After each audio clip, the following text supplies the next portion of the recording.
ओम शांति। इतना लंबा चौड़ा बायोडेटा बेंजी ने तो पढ़ा। विस्तार तो सारी दुनिया के अंदर बहुत होता है, सार में एक ही बात होती है कि हम सब आत्मा हैं। आत्मा समझने से उसके अंदर सारी बातें आ जाती हैं। तो इस प्रकार से हम आत्मा हैं और हम सभी यह ज्ञान मार्ग में, या तो आज के मुरली के आधार पर कहे ज्ञान का घास खाने के लिए इसलिए आ रहे हैं ताकि हम सदा तंदुरुस्त रहें, अर्थात हमारा श्रेष्ठ में श्रेष्ठ पद मिले।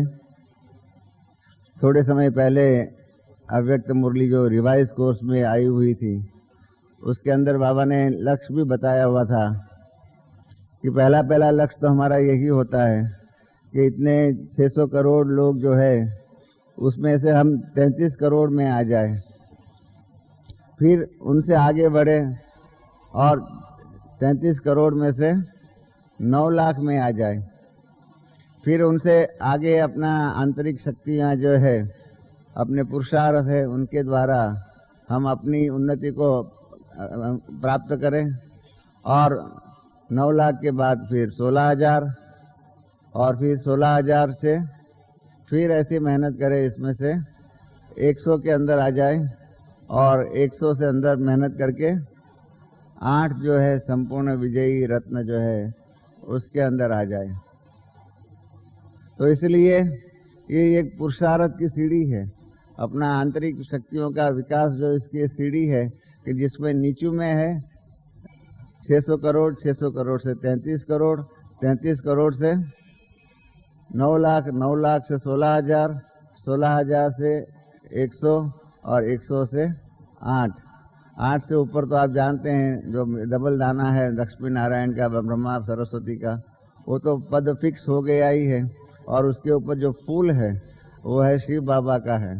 तो इस प्रकार से 8 जो है वो हमारी हाईएस्ट पोजीशन है और लोएस्ट पोजीशन तो आप जानते हैं 600 करोड़ है। तो 600 करोड़ से अपना आंतरिक विकास करते करते हमको 8 तक पहुंचना है और उसके लिए क्या करना पड़ेगा।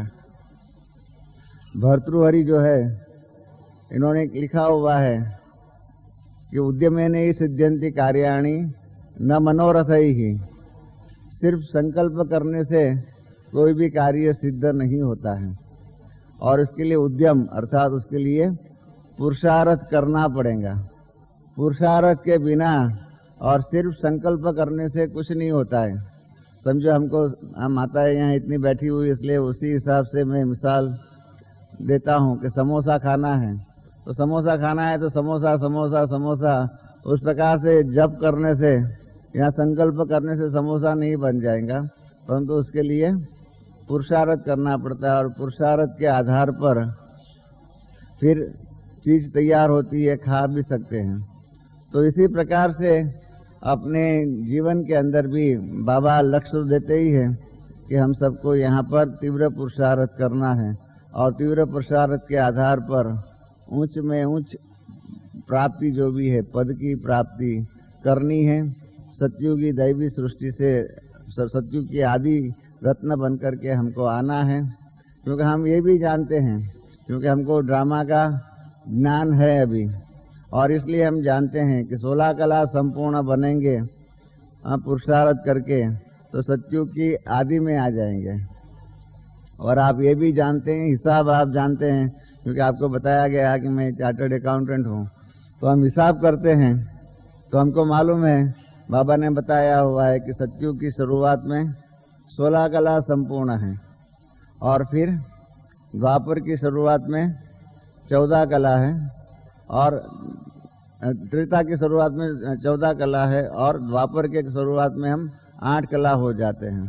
तो त्रेता युग के अंदर हम 6 कला हमारे जो भी है उसमें कमी होती है, परंतु सतयुग के अंदर 1250 वर्ष के अंदर 2 कलाएं कम हो जाती हैं।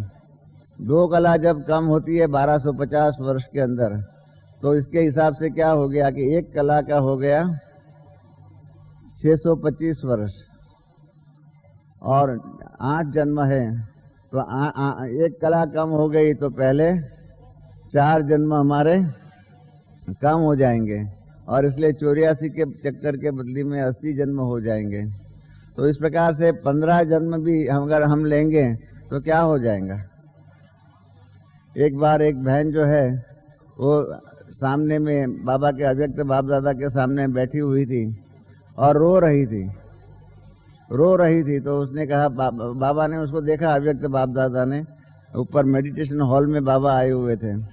तो बाबा ने कहा, बच्ची रोती क्यों है, बच्ची रोती क्यों है। तो उसने कहा, बाबा मैं क्या करूं, मैंने साकार में ब्रह्मा बाबा और मातेश्वरी जी को नहीं देखा है, तो वे मेरे नसीब के ऊपर रो रही थी। तो बाबा ने कहा, अभी तो तुम सामने बैठी हुई है, वही बाबा के सामने तुम बैठी हुई है, तो अभी सामने बैठने का सुख ले ले। अब सामने बैठी हुई है तब सुख के बदले में दुख ले रही है, कहाँ का न्याय है। और फिर बाबा ने बहुत सुंदर बात कही है, हम सब के लिए काम की है। ये बाबा ने यही कहा कि ये तो तुम्हारा जन्म जन्मांतर का, कल्प कल्पांतर का पार्ट फिक्स हो गया कि तुम साकार में साकार ब्रह्मा और साकार मम्मा को, मातेश्वरी जी को नहीं देख सकेंगी। परंतु अभी पुरुषार्थ करके अपने आप को आगे बढ़ा करके अभी भी आपको चांस है कि इतना पुरुषार्थ करो कि जो तुम सत्युग की आदि प्रजा में, आदि रत्नों में आ जाए, 16 कला संपूर्ण बन जाए। अगर इतना भी पुरुषार्थ नहीं किया तो हमेशा के लिए हर कल्प में तुम ब्रह्मा बाबा को या मम्मा को चित्रों के रूप में ही देख सकेंगी, उनका चरित्र ही सुन सकेंगी, या बाद में उनकी मूर्तियां जो है मंदिरों में लक्ष्मी नारायण के रूप में, कृष्ण के रूप में, आदि आदि स्वरूपों में उनकी जो पूजा होंगी उसको ही देख सकेंगी, चित्र चरित्र या मूर्तियों के रूप में देख सकेंगी। तुम कभी भी अपने इन स्थूल नयनों से ब्रह्मा और सरस्वती के साथ रास नहीं खेल सकेंगे।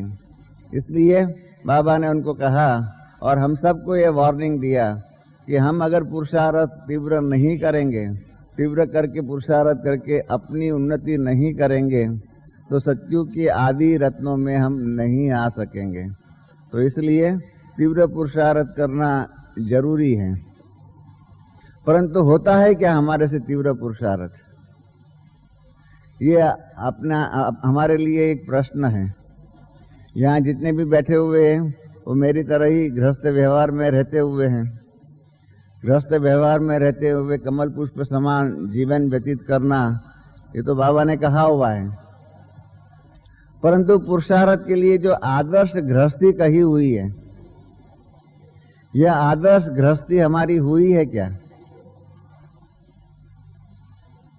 क्योंकि गृहस्थी के नाम पर ऐसा तो नहीं है कि हम कई बातों में, ज्ञान के सिद्धांतों में, ज्ञान के नियमों में उसका उल्लंघन करते हो और कहेंगे ये तो बाबा ने हमको ऐसी गृहस्थी संभालने के लिए कहा है, इसलिए हम गृहस्थी में रहते हैं।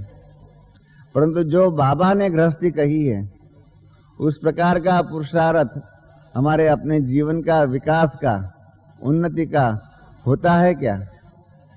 क्योंकि एक बात तो सही है कि सबको पुरुषार्थ के लिए दिन के 24 घंटे ही है। किसी को भी 24 घंटे के बदले में 30 घंटे है नहीं, सबको 24 घंटे ही मिले हुए हैं और साल के 365 दिन मिले हुए हैं। जिसको कहते हैं समय का समाजवाद, सबको इक्वल अपॉर्चुनिटी, इक्वल टाइम सबको दिया हुआ है और उसके ही अंतर्गत तीव्र पुरुषार्थ करना है।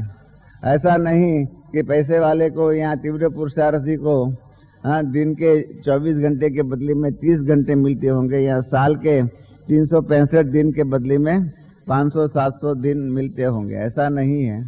समय सबके लिए समान है, परंतु उसके अंदर जो पुरुषार्थ की तीव्रता जो है, जो हमारा दृढ़ संकल्प जो है, उसमें जो दृढ़ता जो है, तीव्रता जो है, वो हमारे हाथों में है। बाबा ज्ञान दे सकता है, परंतु पुरुषार्थ तो हमें ही करना पड़ेगा।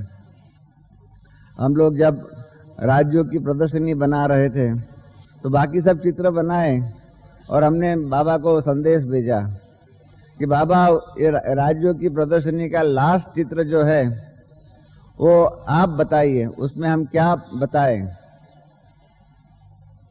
तो बाबा ने बहुत सुंदर उसके बारे में मार्गदर्शन दिया और लास्ट चित्र में बताया और लिखवाया उसके ऊपर कि आपका भविष्य आपके हाथों में है, मेरा भविष्य मेरे हाथों में है, मेरा भविष्य और कोई नहीं बना सकता है। आप सबका व्यक्तिगत भविष्य जो भी है वो आपका भविष्य आप द्वारा ही बन पाता है। आपका भविष्य और कोई न बना सकता है, न कोई बिगाड़ सकता है। श्री बाबा भी आपका भविष्य के लिए मार्गदर्शन दे सकता है, परंतु आपके लिए पुरुषार्थ तो आपको ही करना पड़ेगा। और पुरुषार्थ के लिए गृहस्थ जीवन के अंदर बाबा ने 24 घंटों के अंदर 3 विभाजन करवाया है। 8 घंटा शरीर के आराम के लिए, शरीर के खाना पीना आदि के लिए, मतलब जो है निजी शरीर की रक्षा करने के लिए। 8 घंटा जो है ईश्वरीय कमाई करने के लिए और 8 घंटा जो है लौकिक कमाई के लिए, ताकि उसके आधार पर हमारा परिवार जो भी है उसके लिए हम धन आदि प्राप्त कर सके। तो इस प्रकार से 8-8 घंटे का विभाजन करवाया है। और बाबा ने कहा हुआ है कि जो 8 घंटा ईश्वरीय कमाई है, इस कमाई के द्वारा ही आपकी उन्नति हो सकती है।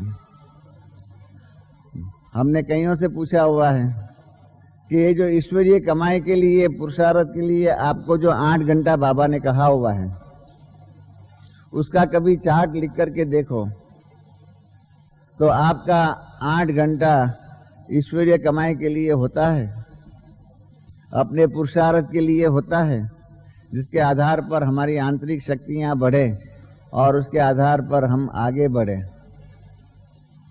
तो देखा गया है, कई भाई हमको कहते हैं, माताएं भी कहती है, हम क्या करें, परिवार की इतनी झंझट होती है। आज की महंगाई के ज़माने में कई भाई कहते हैं, आज की महंगाई के ज़माने में इतनी महंगाई है कि 8 घंटे का पुरुषार्थ के आधार पर इतनी कमाई नहीं होती है कि जिसके आधार पर हम अपना घर खर्च जो है निकाल सकें। 8 घंटे के बदले में 10 घंटा 12 घंटा देना पड़ता है। तो 8 घंटे के कमाई के पुरुषार्थ के आधार पर लौकिक दुनिया के एक दिन का या तो एक मास का भी खर्च हम नहीं निकाल सकते हैं।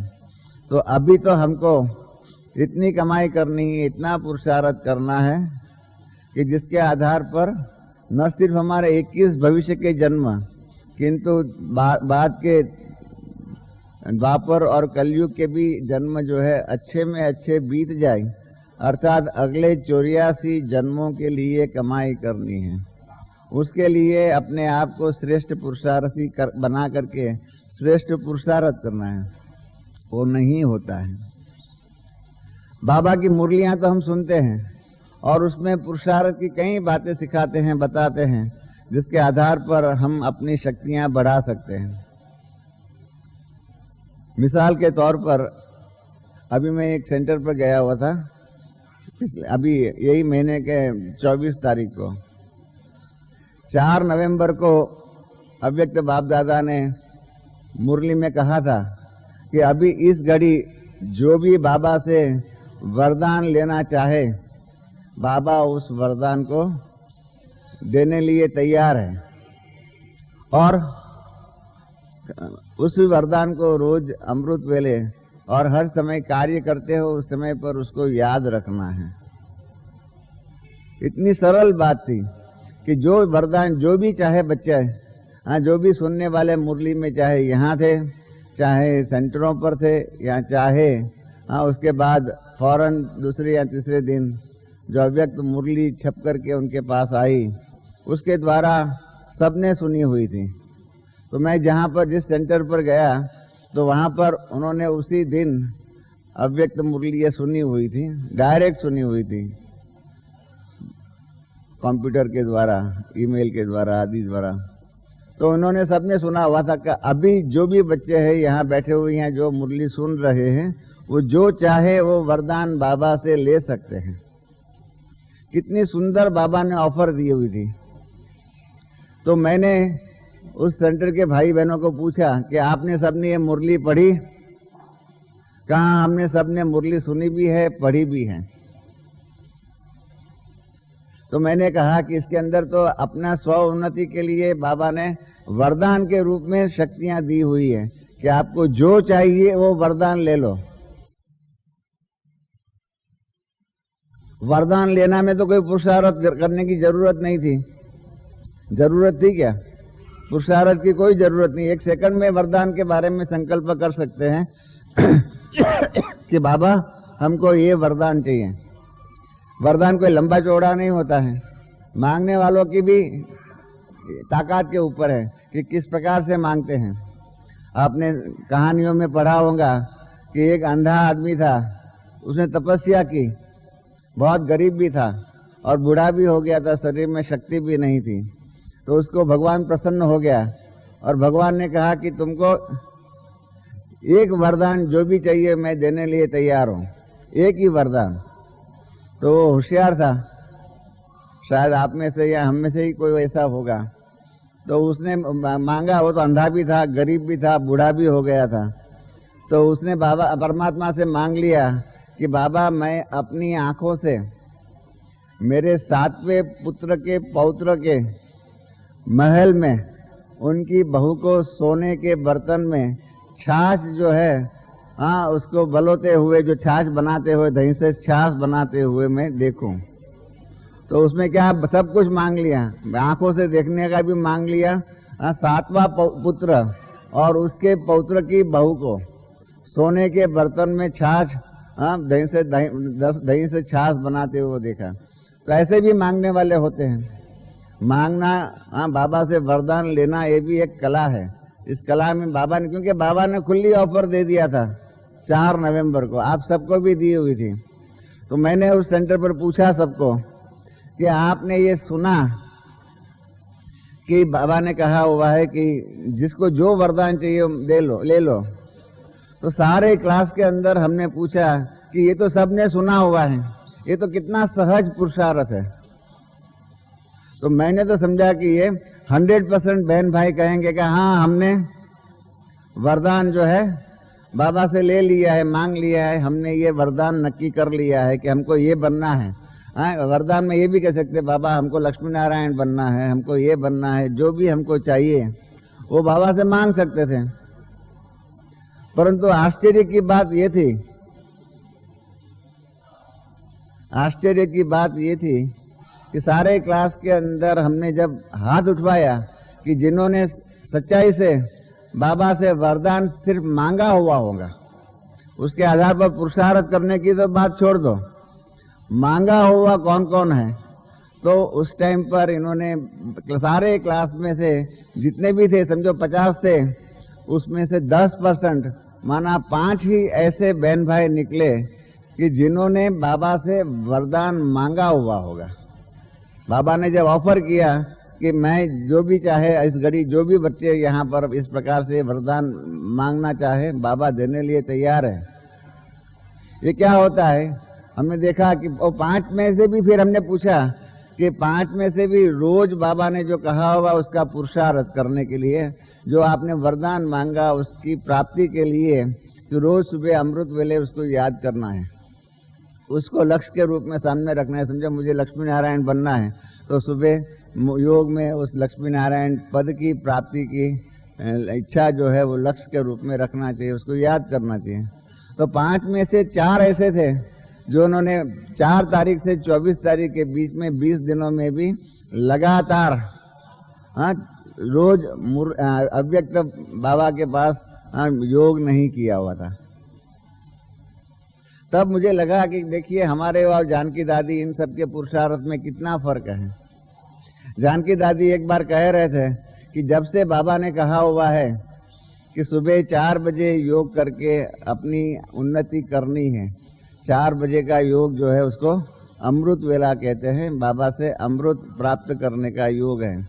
जानकी दादी ने कहा था कि जब मैं बाबा के पास जाऊंगी तो बाबा को कहूंगी, बाबा मेरा आप हिसाब देख लो, जब से आपने कहा हुआ है तब से मैंने एक भी दिन 4 बजे का योग मिस नहीं किया हुआ है। और वहां पर 5 भाई बहन थे जिन्होंने कहा कि हाँ बाबा से वरदान लेना चाहते हैं। उसमें से 4 लोग ऐसे थे जिन्होंने 20 दिन भी जो है सतत योग अमृत वेले का नहीं किया हुआ था। इसलिए क्या होता है कि हम जो पुरुषार्थ करना चाहते हैं ना, वो नहीं कर पाते हैं। सेवा करना बहुत आसान है, क्योंकि सेवा में हमको औरों को ही कहना पड़ता है। वो स्व का पुरुषार्थ और सेवा, इसके बीच का जो बैलेंस जो होना चाहिए ना, वो हमारे द्वारा, हम बच्चों के द्वारा नहीं होता है। ये करुण वास्तविकता है। और इसलिए बाबा ने जो बैलेंस रखने के लिए कहा हुआ है, इसीलिए स्व के पुरुषार्थ के लिए टाइम निकालना ही पड़ेगा। 8 घंटा लौकिक कमाई के लिए देना पड़ेगा, वो तो देना ही पड़ेगा। शरीर के लिए नींद, खाना पीना आदि जो भी है कौटुंबिक व्यवहार के लिए 8 घंटा देना पड़ता है, उसमें भी हम कमी पेशी नहीं कर सकते हैं। तो जो 8 घंटा ईश्वरीय सेवा आदि के लिए जो पुरुषार्थ के लिए कहा है, उसके अंदर बैलेंस करना चाहिए कि उसके अंदर 4 घंटा हम स्व के पुरुषार्थ के लिए निकालें और 4 घंटा ईश्वरीय सेवा के लिए निकालें। उस प्रकार का कुछ बैलेंस करना पड़ेगा। तब ही स्व के पुरुषार्थ के द्वारा ही हमारी आंतरिक शक्तियां जो है उसका विकास हो सकता है, तब तक विकास नहीं होगा। तो इसलिए स्व के पुरुषार्थ के लिए, मिसाल के तौर पर प्यारे बाप दादा ने इस वर्ष को मनाने के लिए पिछले सीजन की मुरली में कहा, इस वर्ष को संस्कार परिवर्तन के वर्ष के रूप में मनाना। ये सबको कहा हुआ है, सबको डायरेक्शन है। परंतु देखा गया है हमारे स्पार्क में, हमने ये स्पार्क के ग्रुप वालों ने लोकल चैप्टर्स के द्वारा विभिन्न सेंटरों पर ये संस्कार परिवर्तन के लिए अनेक प्रकार के प्रयोग कर रहे हैं। क्योंकि संस्कार परिवर्तन में जो हमारे कमजोर में कमजोर संस्कार जो है, जो जिसको हम कहते हैं वीकनेस, हमारी कमजोरी जो है, इन कमजोरी के संस्कारों के ऊपर हमको विजय प्राप्त करना होगा। क्योंकि माया जो है ना, वो माया हमारे कमजोर जो संस्कार जो है उसके ऊपर ही अटैक करती है। हम परीक्षा में पास बाकी सब बातों में हो जाते हैं, तो हमारी जो कमजोरी है ना, उस कमजोरी के विषय में ही हम फेल हो जाते हैं। और जब तक हम सभी विषयों में पास नहीं होंगे, तब तक उच्च पद नहीं प्राप्त हो सकता है। तो इसलिए जो हमारी कमजोरी है, जैसे किसी को क्रोध की बीमारी होगी, किसी को रोना आता होगा, किसी को आलस आती होगी, ऐसी कई प्रकार की कमजोरियां हैं। किसी का मोह का पेपर सामने आता है और फेल हो जाता है। तो इसलिए ऐसे विभिन्न परीक्षाएं कमजोरी की आती है, उसमें जो फेल हो जाते हैं, तो ऐसे कमजोरी के संस्कारों के ऊपर हमने 8 संस्कार निकाले थे कमजोरी के, और उनके ऊपर विजय प्राप्त करने का पुरुषार्थ कराया। और सबने तैयार भी किया कि हम इस पर पुरुषार्थ करेंगे हमारी ये कमजोरी को जीतने के लिए। परंतु हमने देखा रिजल्ट में, अब तक हमारे पास रिजल्ट आने वाला था, हमने इसके आधार पर सबका रिपोर्ट मांगा था, और हम कल 25 नवंबर को वो रिपोर्ट अव्यक्त बाप दादा के सामने प्रस्तुत करने वाले थे। परंतु देखा गया है कि कमजोरी के विषय में, कमजोरी के संस्कार के ऊपर जीत पाने के लिए जो पुरुषार्थ करना चाहिए, वो पुरुषार्थ सतत नहीं हो पाता है। और इसलिए क्या होता है कि संस्कार परिवर्तन के द्वारा संसार परिवर्तन का नारा तो लगा लेते हैं, परंतु खुद के संस्कार जो है, जो कमजोरी के संस्कार जो है, वो जब तक दूर नहीं किए हैं, उसके ऊपर जीत नहीं पाई है। जैसे कोई भी एक बर्तन होता है, बर्तन के नीचे में छेद होगा, तो कितना भी आप पानी डालेंगे वो ज्यादा समय पर नहीं रहेगा, वो पानी जो है ना वो बह जाता है। इस प्रकार से कितनी भी शक्तियां हम प्राप्त करने का पुरुषार्थ करें, परंतु हमारी कमजोरियां जो है, इन कमजोरियों के ऊपर हमने विजय नहीं प्राप्त किया है, तब तक हमारा कितना भी आंतरिक विकास हुआ होगा, हमारी शक्तियों का विकास हुआ होगा, तो शक्ति जो है ना वो चली जाएंगी। जैसे आसक्ति है, माया। बाबा ने एक अव्यक्त बाबा मुरली में कहा है कि आसक्ति से माया आ सकती है। कितना सरल महावाक्य है। आसक्ति से माया आ सकती है। परंतु हम व्यक्तिगत जीवन में देखें, खुद अर्जुन की बात देख लो। अर्जुन ने भी गीता के अंदर अंत में कहा हुआ है कि नष्टो मोहा स्मृति लब्ध्वा शिष्यस्ते हम, मतलब हे कृष्ण मैं नष्टो मोहा हो गया हूं। और फिर क्या हुआ? युद्ध के 13वें दिन जो है उसका लड़का जो है अभिमन्यु जो है वो मर गया। तो उस दिन रात को अर्जुन को जब मालूम पड़ा तो अर्जुन ने क्या किया मालूम है ना? अर्जुन ने क्या किया? अग्नि चिता जो है, चिता जला करके तैयार रखी और उसके अंदर अपने आप को भस्मीभूत हो जाने के लिए तैयार हुआ। तो जिसने डायरेक्ट अर्जुन के द्वारा, जिस अर्जुन ने ज्ञान सुना, वो भी 12वां 13वां दिन तक ही नष्टो मोहा रह सका, बाकी मोह की परीक्षा में फेल हो गया।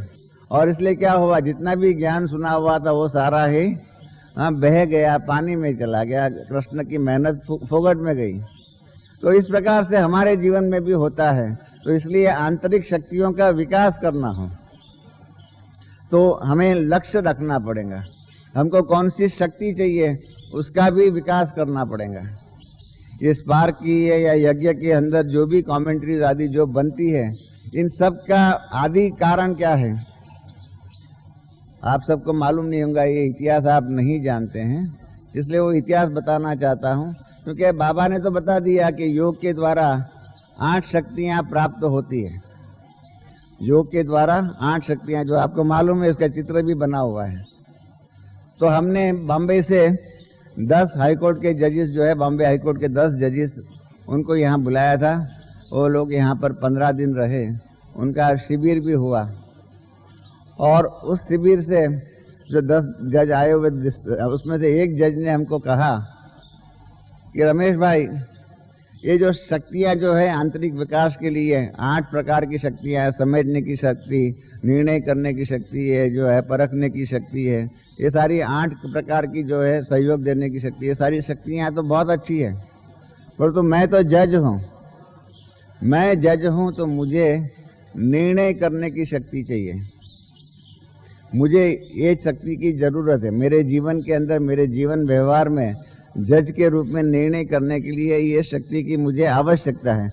तो ये 7 बाकी की आए ना आए वो ठीक है, पर तो मुझे एक यही शक्ति विशेष चाहिए कि जिस शक्ति के आधार पर मेरा विकास हो, मेरा व्यक्तिगत जो जज के रूप में कार्य है वो अच्छा हो जाए। तब मुझे ख्याल में आया कि कोई भी विशेष जो हमको प्राप्ति करनी है, जो हमारा लक्ष्य है, उस लक्ष्य के प्राप्ति के लिए उसकी विधि सीखनी पड़ेगी। और जब तक उसकी विधि नहीं सीखी हुई है हमने, क्योंकि बाबा ने कहा हुआ है कि विधि सीखने के लिए उसका विधान जो है, उसका नियम क्या है, उसकी कार्य कैसे किया जाए, वो सीखना पड़ेगा। तब ही वो विधि जो है उसके आधार पर वो कार्य आप कर सकेंगे। तो हमें जो भी बनना है, जो भी हमारा लक्ष्य है, जो भी प्राप्त करना है, जिस प्रकार की भी शक्तियाँ जो है हमारे पास, अभी आप जानते हैं मधुबन से एक छपा हुआ आया है कैलेंडर जैसा, उसके अंदर 18 बातें बताई हुई है टेंशन फ्री रहने के लिए। और उसमें बताया हुआ है कि जितने भी आपके पास समस्याएं आए हैं, सभी समस्याओं को एक साथ में उनको दूर करने का प्रयत्न नहीं कीजिए, एक के बाद एक समस्या को दूर करने का प्रयत्न कीजिए। तो ऐसे ही हमारी आंतरिक शक्तियां जो है, उसमें भी जो भी शक्ति हम प्राप्त करना चाहते हैं या जो हमारी कमियां हैं, उसके ऊपर जो हम विजय प्राप्त करना चाहते हैं, उनके ऊपर विशेष पुरुषार्थ करके उसके ऊपर हम विजय प्राप्त करें, उसके ऊपर जीत प्राप्त करें। क्योंकि अंग्रेजी में कहा गया है, प्लेटो करके पश्चिम के फिलोसोफर है, उसने कहा है कि स्ट्रेंथ ऑफ ए चेन, एक जो सांकल होती है, चेन जो होती है, उसकी जो है, उस strength of A chain lies in is weakest link. जो सांकल जो है चेन, उसकी जो शक्ति जो है चेन की, उसमें जो कड़ियां होती है, उसमें जो कड़ी जो कम से कम सबसे ज्यादा कमजोर है, उसकी जितनी ताकत इतनी ही वो साकल जो है, उस चेन जो है, उसकी शक्ति रह सकती है। तो इस प्रकार से हम कितना भी अच्छा बने, पर तो हमारी कमजोरियों के ऊपर हमने विजय प्राप्त नहीं किया हुआ होगा तो क्या हो जाएगा? हम आगे कितना भी पुरुषार्थ करें तो भी नहीं बढ़ पाएंगे।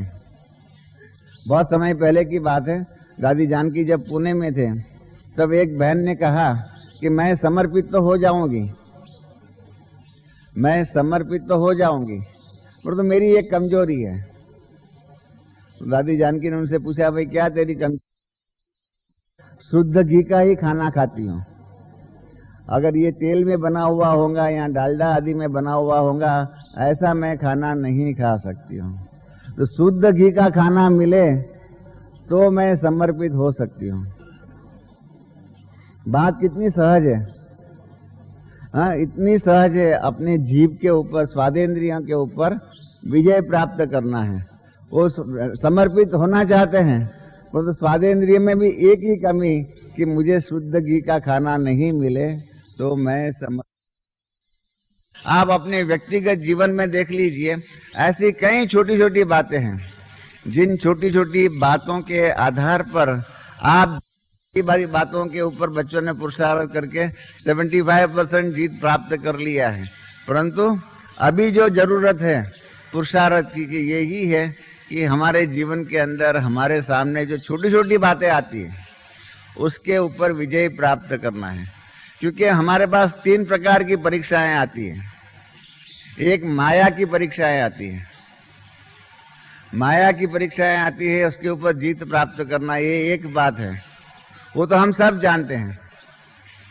इनसे ऊपर है, हम बाबा परीक्षा लेते हैं, बाबा भी परीक्षा लेते हैं, क्योंकि बाबा जो है ना, उसको ऐसे लायक बच्चे चाहिए जिन्हों के हाथ में सतयुग और त्रेता युग के कारोबार किया, हाँ, सारा ही कारोबार उनके हाथों में दे करके बाबा स्वयं जो है वो परम धाम में विश्रांति प्राप्त कर रहे हैं। मैंने एक बार हंसी हंसी में बाबा को कहा था कि बाबा आप बहुत लंबा वेकेशन लेते हो, आप बहुत लंबा हॉलीडे लेते हो, आप 2500 वर्ष तक आराम से ऊपर सो जाते हो, तो कितना लंबा वेकेशन आपके लिए हो गया, कितना लंबा हॉलीडे हो गया। तो बाबा ने कहा अच्छा है ना, मैं सतयुग में आऊंगा तो फिर आपका कारोबार में फिर विक्षेप करूंगा, इसलिए मैं ऊपर आराम से सो जाता हूँ। तो ऐसे 2500 वर्ष तक सारी सृष्टि का कारोबार का संचालन करने की जिम्मेवारी हमको देने की है। तो बाबा भी परीक्षा करेंगे और परीक्षा करके ऐसे लायक बच्चों के हाथ में विश्व का कारोबार देगा। और इनसे ऊपर जो परीक्षाएं जो है, मैं आपको एक बाबा की, साकार बाबा परीक्षा लेते थे, कई बार परीक्षा लेते थे। एक बार एक बच्चे ने बाबा को कहा, बाबा मैं ज्ञान में शुरू में आता तो बहुत अच्छा होता। बाबा ने कहा अच्छा है तुम शुरू में नहीं आया, अच्छा है तुम शुरू में नहीं आया, नहीं तो तुम भाग गया होता। आज भी देखिए टेंट में रहने की बात आती है, हाँ, तो कहीं जाकर के एकोमोडेशन वालों को पूछो, इतना परेशान वो लोग करते हैं कि नहीं हमारा ये वीआईपी है, उसको तो डायमंड हॉल में रहना चाहिए, इनको ये अच्छी जगह देनी चाहिए। कितना परेशान, कितना प्रेशर करते हैं। आज भी इतने समय के बाद, इतनी सब सुविधाएं होने के बाद भी ऐसी छोटी परीक्षाएं जो आती है कि टेंट में रहने का होगा। मैंने कल बाबा को हंसी हंसी में कहा कि बाबा मैं भी पहली बार जब 61 में यहाँ मधुबन में आया हुआ था, तो पहली रात तो मैं भी यहाँ टेंट में सोया हुआ था। तो बाबा हंसने लगे। मैंने कहा बाबा हमने भी टेंट में रहने की परीक्षा जो है आपने लिया है या ड्रामा ने लिया है, उस परीक्षा को हमने पास किया है। और माँ बाजू में थला बना हुआ था वृक्ष के नीचे में सीमेंट कंक्रीट का, उसके ऊपर गर्म पानी लेके आने का, ठंडा पानी का नल था, वहां पर नल से ठंडा पानी लेने का, और स्नान जो है ओपन में जैसे नदी में करते हैं इस प्रकार से करने का। बाथरूम आदि उस टाइम पर थे भी नहीं, लेटरिन भी ऐसा ही था। तो इस प्रकार से ऐसे समय पर हम शुरू में आते, हाँ, तो बाबा ने उनको कहा कि शुरू में आता तो तुम चला गया होता, इसलिए अच्छा है तुम देरी से आया। और ऐसे ही परीक्षा बाबा लेते थे। हम लोग बॉम्बे में थे हम लोग को मधुबन आना था, तो बाबा ने पत्र लिख दिया कि बाबा बच्चे तुम लोग आकर के क्या काम करेंगे इधर, यहाँ तो पानी की बहुत शॉर्टेज है, पानी की बहुत शॉर्टेज है, इसलिए तुम नहीं आ सकते। तो हम लोगों ने समझा कि तो बाबा ने ना लिखा है, बाबा ने कहा है, डायरेक्शन है, तो हमको नहीं जाना है। इतने में दादा विश्व किशोर आए, तो दादा विश्व किशोर ने कहा कि कह रहे आप लोग यहाँ क्यों बैठे हुए हैं, बाबा तो आपको वहां इंतजार कर रहा है।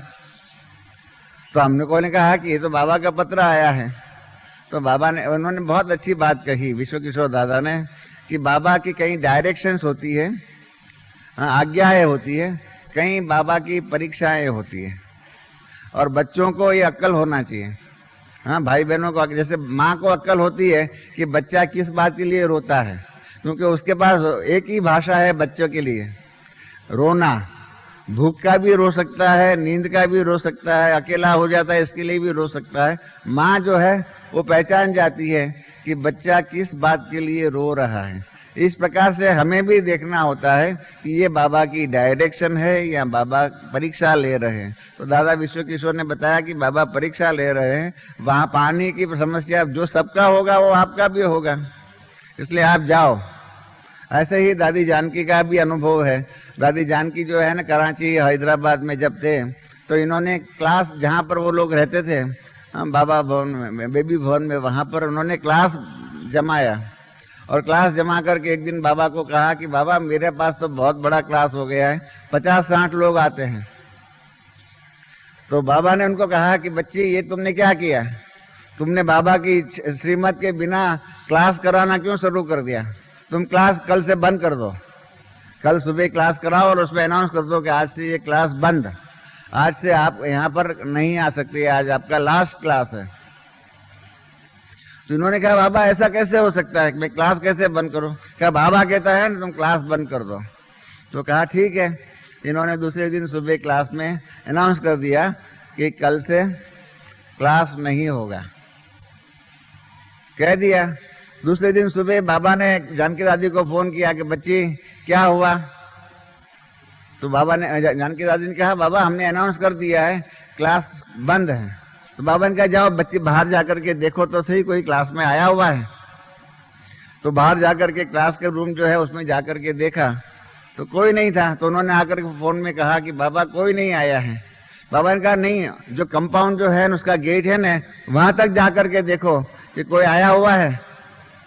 तो कंपाउंड के गेट के बाहर जो है वो 50-60 जो भाई बहन थे उसमें से एक भाई आकर के बैठा हुआ था, और वो बैठा हुआ था। तो जानकी दादी ने उसको कहा कि तुम क्यों यहाँ बैठा हुआ है भाई? तो कहा कि बाबा ने ये अंदर क्लास की मना किया है ना, मैं बाहर बैठ करके बाबा से यहाँ से जो है ना वायुमंडल के द्वारा उसको कैच करने का प्रयत्न करता हूँ। बाबा से ज्ञान प्राप्त करने का मेरा अधिकार है और मैं उसको प्राप्त कर रहा हूँ। तो उन्होंने दादी जानकी ने अंदर आकर के बाबा को फोन किया कि एक भाई बैठा हुआ है, वो बाहर बैठ करके, क्योंकि कंपाउंड तक हमारा राज्य है, कंपाउंड के बाहर तो सरकार का रास्ता है, तो वहां बैठ करके ये योग में बैठा हुआ है। तो बाबा ने कहा वो मेरा सच्चा बच्चा है, वो मेरा सच्चा बच्चा है।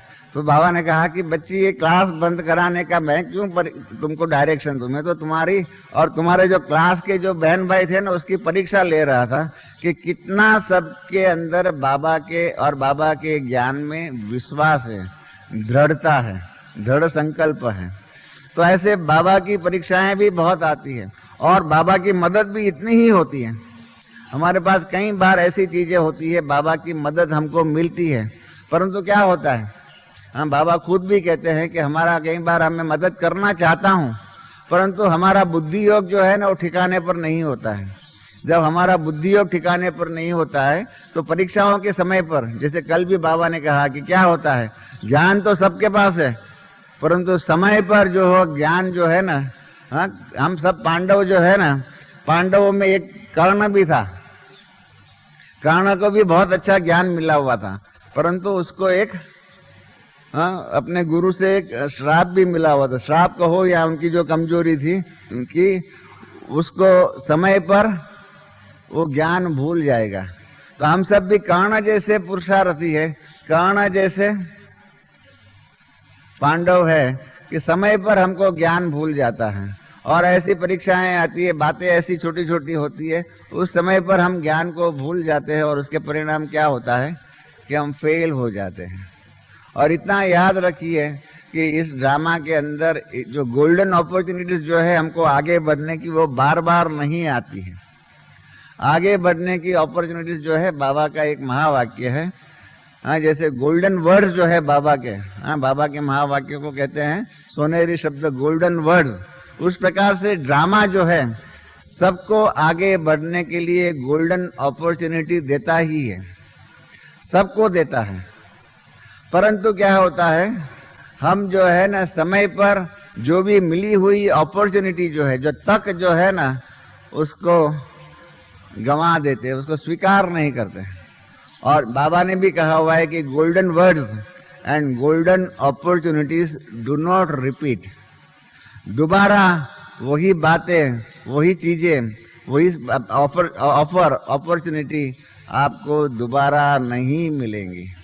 हम सब यहाँ बैठे हुए हैं, सब ये जानते हैं कि मधुबन में रहने के लिए समर्पित कर जीवन है, तो यहाँ आप करके सेवाधारी बन करके रहना चाहिए।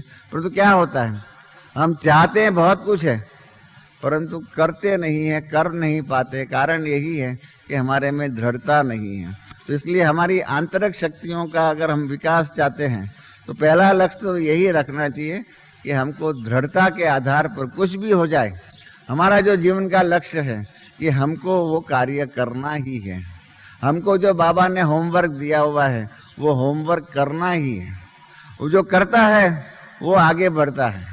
बाबा ने जो शिक्षा दिया उसको धारण करना ही है। मैं आपको एक मिसाल बताऊं। एक बार अव्यक्त बाप दादा से दादी प्रकाशमणि और दीदी मनमोहिनी जो है मिल रहे थे, और उस दिन की मुरली में बाबा ने मुरली में बताया था कि कई कर्मों के आधार पर आपका गायन होता है, कई कर्मों के आधार पर आपका पूजन होता है, और कई कर्मों के आधार पर आपका गायन और पूजन होता है।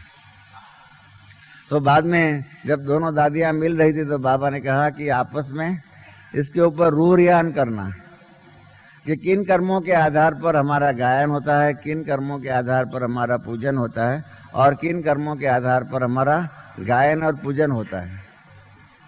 तो बड़ी दीदी की एक खूबी थी, वो आदर्श स्टूडेंट भी थे, हमारे जैसे आलसू स्टूडेंट नहीं थे, आदर्श स्टूडेंट थे।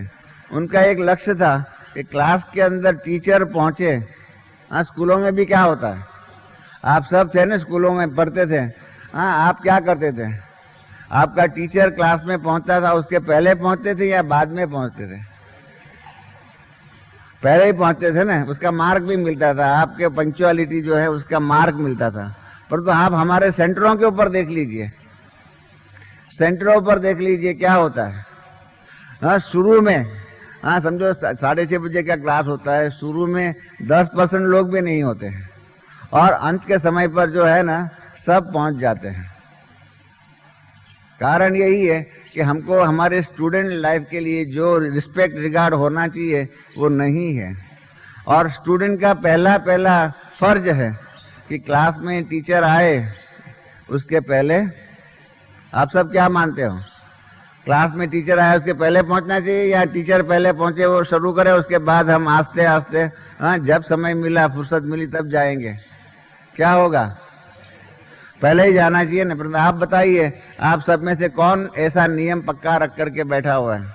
हमारी जो अलौकिक माता जो है, शांता माता, उसका ये नियम था कि क्लास में टीचर पहुंचे उसके पहले पहुंच जाना चाहिए। कई बार हमको अगर देरी हो जाए, वो नीचे उतर जाएंगे, टैक्सी में चली जाएंगी, कहेंगे कि नहीं मैं तो क्लास में टीचर से पहले पहुंच जाऊं।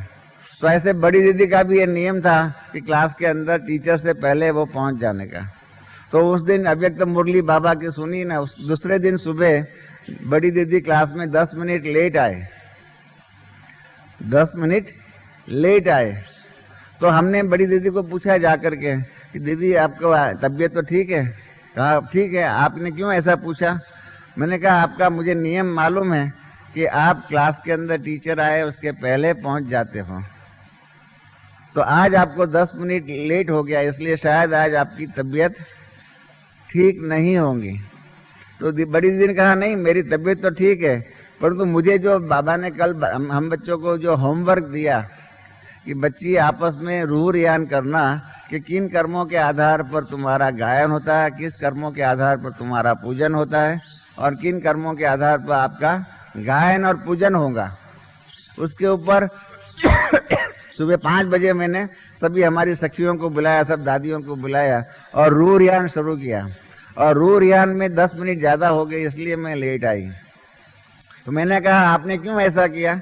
तो कहा आदर्श स्टूडेंट की दूसरी भी एक उनका नियम है कि उस टीचर जो होमवर्क दे वो होमवर्क करके जाना चाहिए। क्या होना चाहिए? आदर्श स्टूडेंट कौन?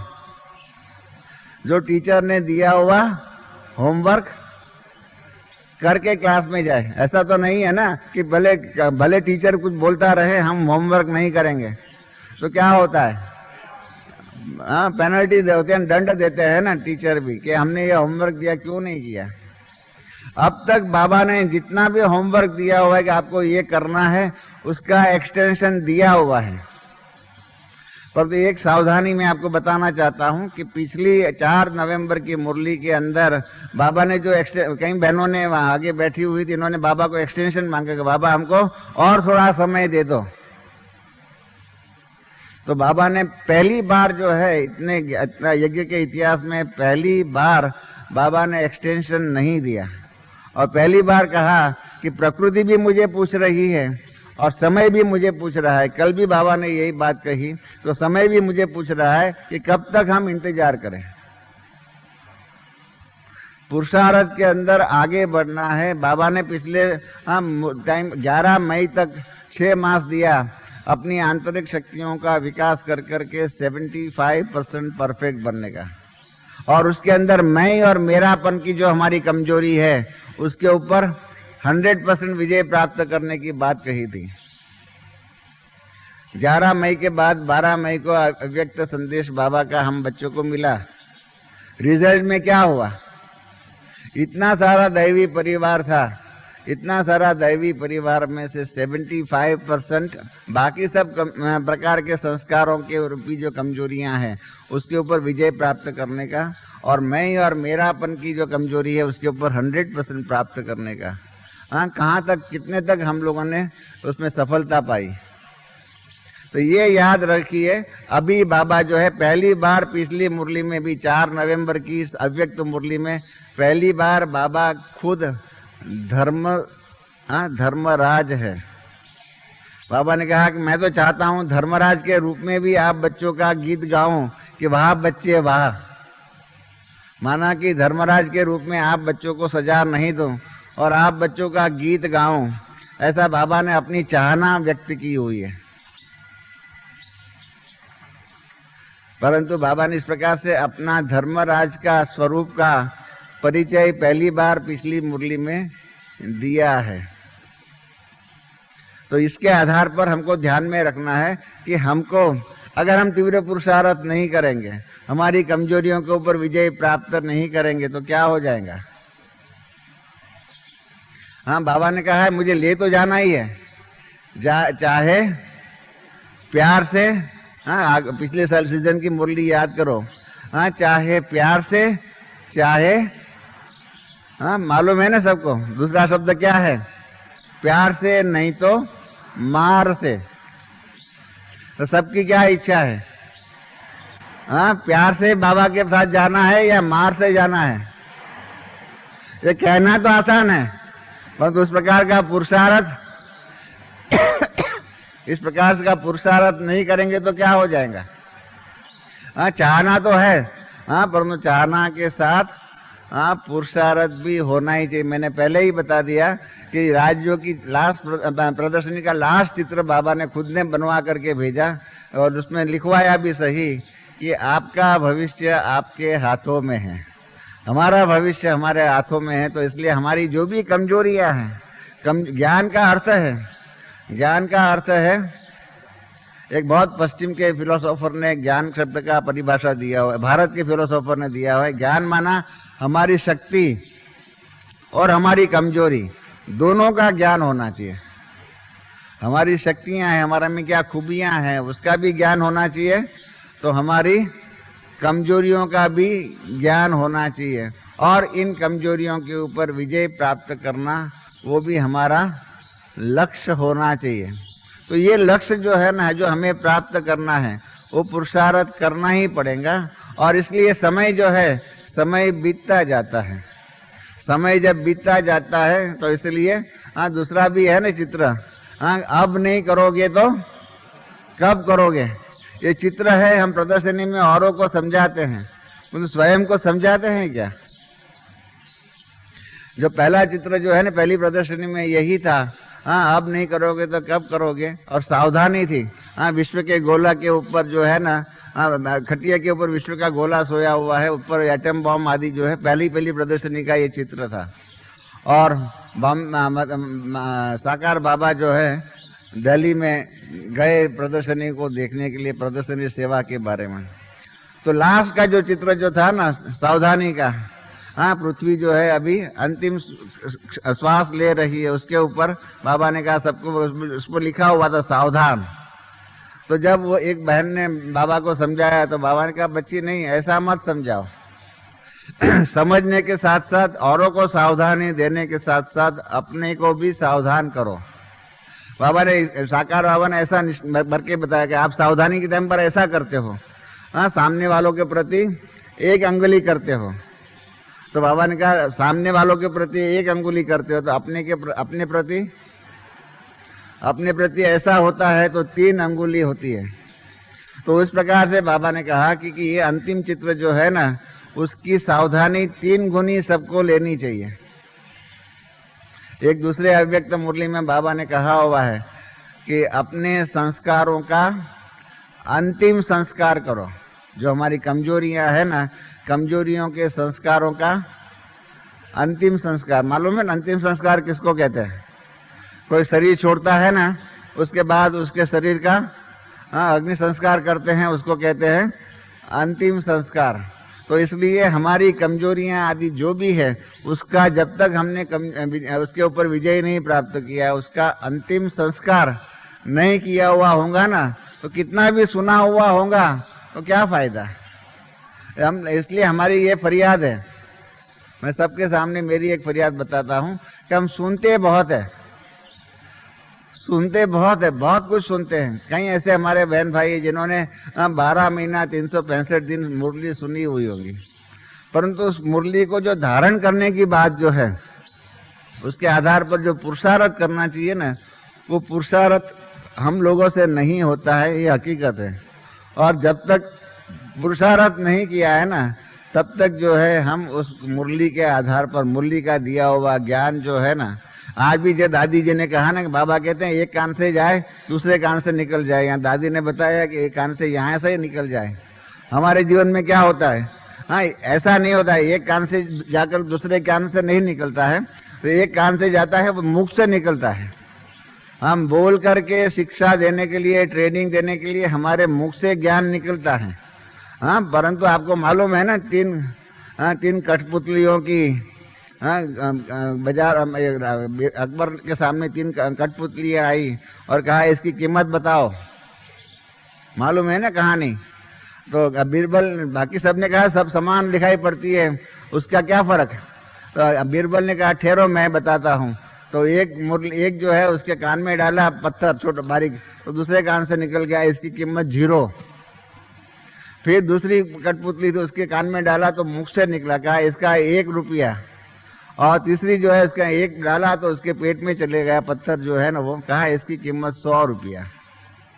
इस प्रकार से यही बात है, अभी हम सब एक समान लगते हैं, परंतु जब अंतिम समय आएगा, अंतिम परीक्षाएं आएंगी ना, तब हर एक अपना अपना स्थान ले लेंगे और उस टाइम पर रोना पड़ेगा। मैं आपको एक अपना अनुभव सुनाऊं। मम्मा के साथ में, हम मम्मा का ऑपरेशन हुआ कैंसर का, उसके बाद हम लोग बॉम्बे से यहाँ पर आबू में आए। फर्स्ट क्लास का कंपार्टमेंट था, 4 सीट थी, चारों ही सीट में मतलब मम्मा थी, मम्मा के ऊपर में मैं सोया हुआ था, उसके ऊपर की सीट में सामने में जमुना बहन सोई थी, ऊपर में उषा सोई हुई थी। अहमदाबाद आया, आबू में आए, जब सफर में साथ में थे तब सबका एक समान स्थान था, एक समान एक ही डब्बे में था। परंतु माउंट आबू पहुंचे तो क्या हुआ, क्लास में जब हम पहुंचे तो हम स्टूडेंट के रूप में नीचे बैठ गए, बाबा और मम्मा जो है वो तख्त नशीन हो गए। तब हमको लगा कि अभी हम सब साधारण तन में हैं तो साधारण दिखाई पड़ते, सबको एक समान दिखाई पड़ते, तो जब अंतिम परीक्षाएं पास हो जाएंगे, हाँ, जब सतयुगी विश्व में आ जाएंगे, तब मालूम पड़ेगा कि कोई साधारण प्रजा बनेगा, कोई शाहूकार बनेगा, हाँ, कोई क्या से क्या बनेगा, कोई रॉयल फैमिली में आएगा, कोई हाँ तख्त नशीन भी बनेगा। उस टाइम पर मालूम पड़ेगा। और उस टाइम पर जिन्होंने समय बिगाड़ा हुआ है उनको रोना पड़ेगा, उनको रोना पड़ेगा कि ये मैं क्या रो रहा हूँ, मैंने क्या गमाया। मैंने कई बार हमारे गिरधर लाल का अनुभव जो है वो सबको सुनाया हुआ है, मैं भी आज भी आप सबको सुना लेता हूँ कि बॉम्बे के अंदर गिरधारी लाल करके एक सिंधी भाई थे, पहले यज्ञ की शुरुआत में स्थापना में समर्पित होकर के भी रहे थे, परंतु फिर बच्चे बड़े हुए तो उसके कारण उनको यहाँ से निकलना पड़ा, मायावी दुनिया में वापस गए। फिर बाबा का हाथ छूट गया छूट गया छूट गया छूट गया तो उसके बाद 62 या 63 में बाबा के परिचय में आए। हमने उनको कई बार कहा कि गिरधारी लाल अभी तो आप करोड़पति हैं, अभी ये पैसे के पीछे में मोह जो है, पैसे का लोभ, इसको छोड़ो और बाबा के ईश्वरीय जीवन में आप लग जाओ। कहा देखता हूँ देखता हूँ देखता हूँ, ऐसा कहते थे। मैंने कहा आप मधुबन भी आओ, वो भी नहीं आते थे। एक बार उनको हार्ट अटैक भी हुआ, हार्ट अटैक के बाद भी मैंने उनको कहा कि अभी तो गिरधारी लाल आपको बाबा की वार्निंग मिल गई है कि ये शरीर तुम्हारा क्षण भंगुर है, कभी भी अटैक आ सकता है, शरीर छूट सकता है, अभी भी जीवन को सफल करो। कहता है मेरा धंधा बहुत बड़ा हो गया है, उसको संभालने में ही मेरा टाइम चला जाता है, मुझे फुर्सत नहीं है।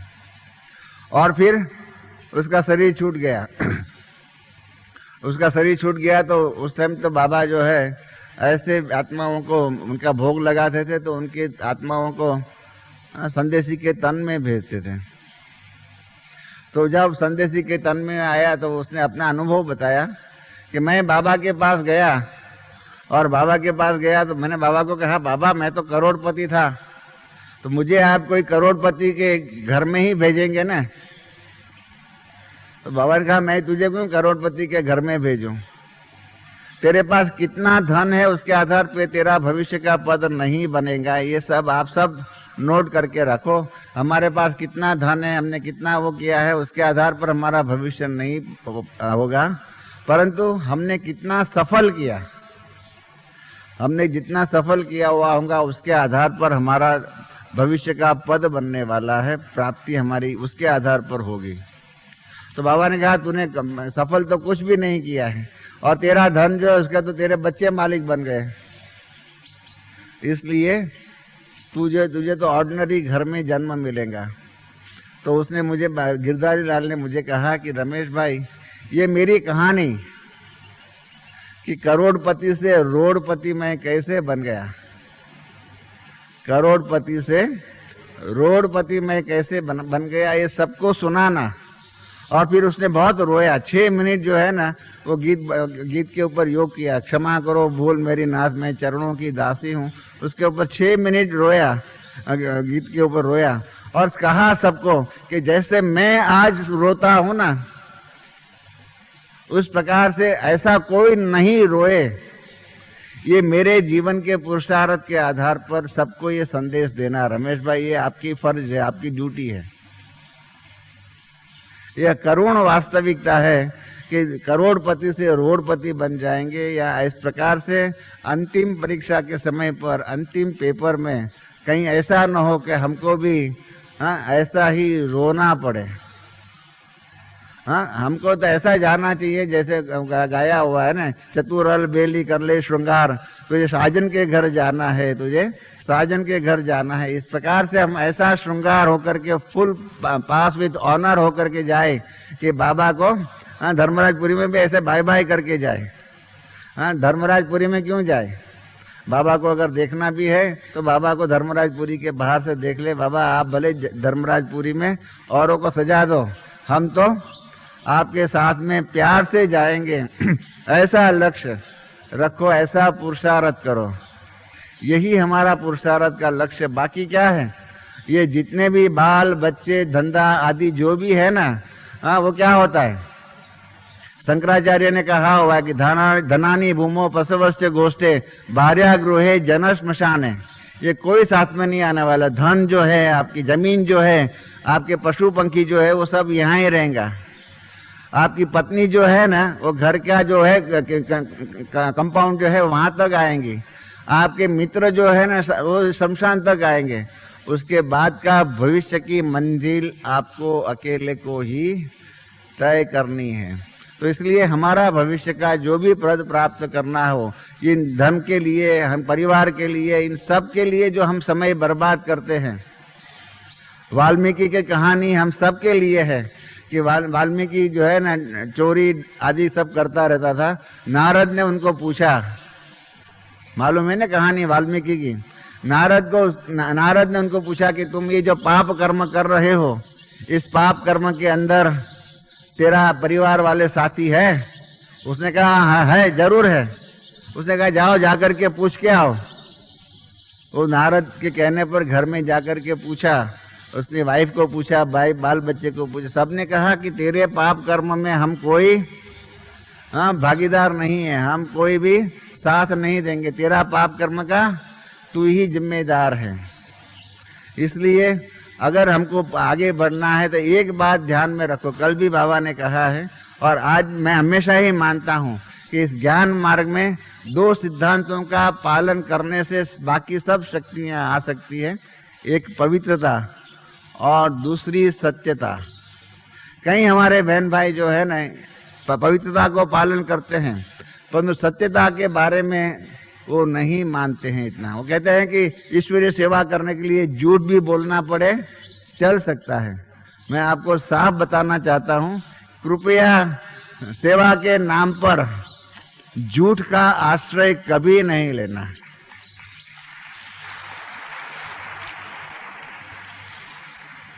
झूठ के आधार पर कितना भी आप मेहनत करेंगे, परंतु जिसको अंग्रेजी में मैथमेटिक्स में कहते हैं कि anything multiplied by zero is always equal to zero. ये मैथमेटिक्स का सिद्धांत है। इस प्रकार से कितना भी आपने